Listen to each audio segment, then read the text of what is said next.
Miko Marks, welcome to eTown for your first visit. Thank you. So cool. Thanks for having me. Oh, I'm so glad this worked out.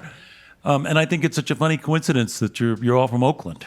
I know. And you right? had never met before today.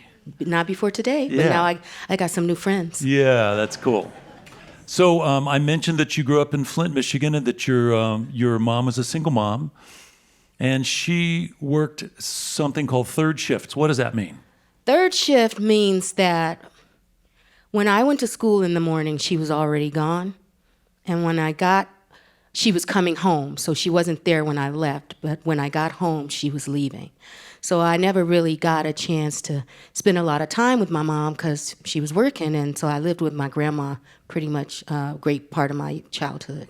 Yeah, and your grandma liked country music, right? Yes, she loved it.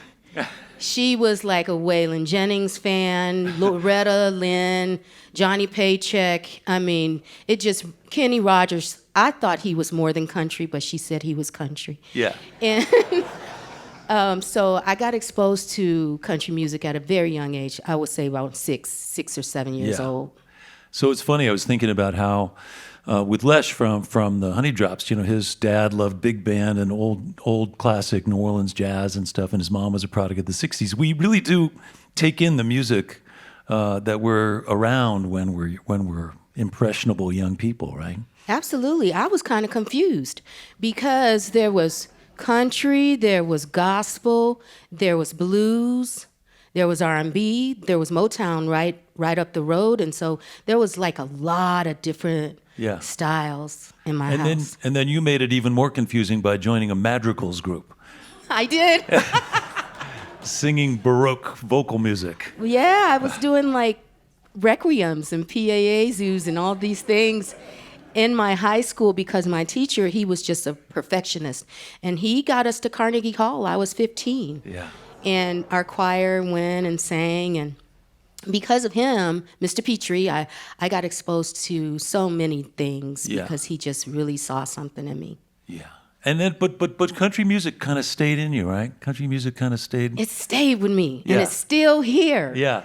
I just love, when I was younger, the stories. It was the stories, and as a kid, listening to these stories like Coal Miner's Daughter or Coat of Many Colors, it was like this whole book was being read to me in song. And so it was kind of, I think that's a natural progression for a child, Totally, yeah.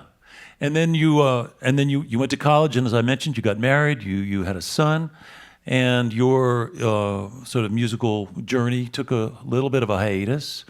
Well, I'm gonna tell y'all, I wasn't really into music at first because when I sang in the church, people would fall out, and as a child, that's kind of scary. If they're shouting and falling out, it's like it doesn't feel good. So. But they said it was good, and so. Did you think you were like hurting people, or what happened? Yeah, I did. So when they asked me to sing, I was like, no, I don't want to. And so it Funny, took a long time. I never heard that before. I think about people like Mavis or Mahalia Jackson or Aretha, who they all started in church. Mm-hmm. You'd think that would be the goal, like get that reaction. But for you, it was like, oh, I'm hurting these people. Yes, I was so young to be having I never that. heard that. Yeah, that's cool. So you go on this other path, this other journey where you're a family person and you're married and you're raising your son. But that didn't stay that way for that long. Well, my husband was like, I was working as a legal secretary in San Francisco. He was like, quit that job. You're supposed to be singing, and I want you to pursue your dream. He was like, so quit the job, and we'll get a demo. And we went to Fantasy Studios in Berkeley and did like a little 6-song thing, and and it got to Nashville some kind of way to Ron Cornelius, and he produced my first record. Yeah. Freeway Bound, yeah. Yeah.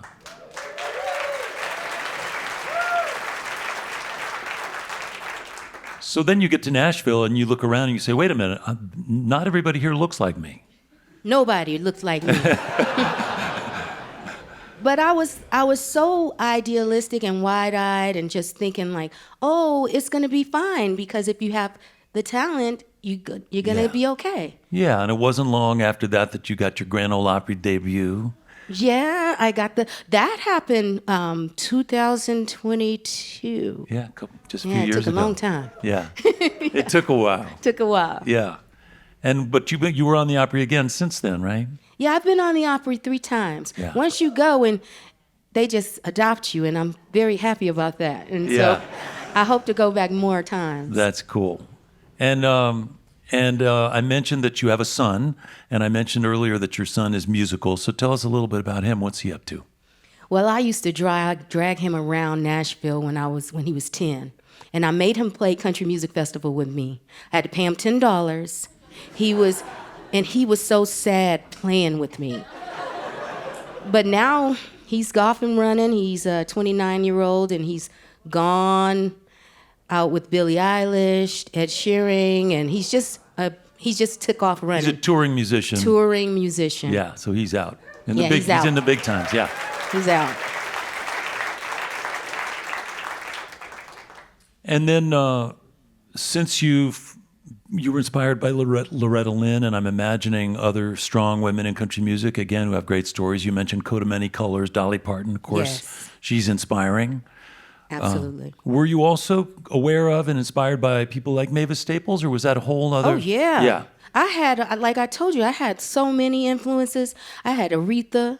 I had the Allman Brothers. I had Bobby Blue Bland.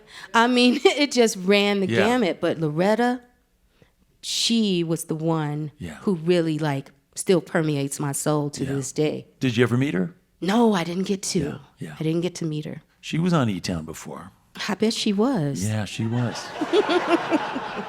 I'm old. I forgot to tell you. She was a trip. Well, listen, I just think it's great that your journey is atypical, but it started with that moment where you recognized you had a gift and you kept it going. And hats off to your husband, who I now is, he's now your ex-husband, right? He's my ex-husband, but he's still my good friend. I had a guitar delivered while I've been here, and I had him take it to my house, and he goes, "You have 9 fire hazards in this house." He's still a San Francisco fireman. Okay, I get it. Yeah. Well, listen, we need all the help we can get. We really do. Yeah. Well, listen, we got more songs to play. I'm just glad you're here, and good to get to know you a little bit, and glad that we get to play some music with you. So I'm so appreciative. Thank you so much. eTown, the band, the eTones are amazing. Yeah, thanks, Miko. Well, let's get back to more. Welcome back, if you would, Miko Marks from Oakland, California.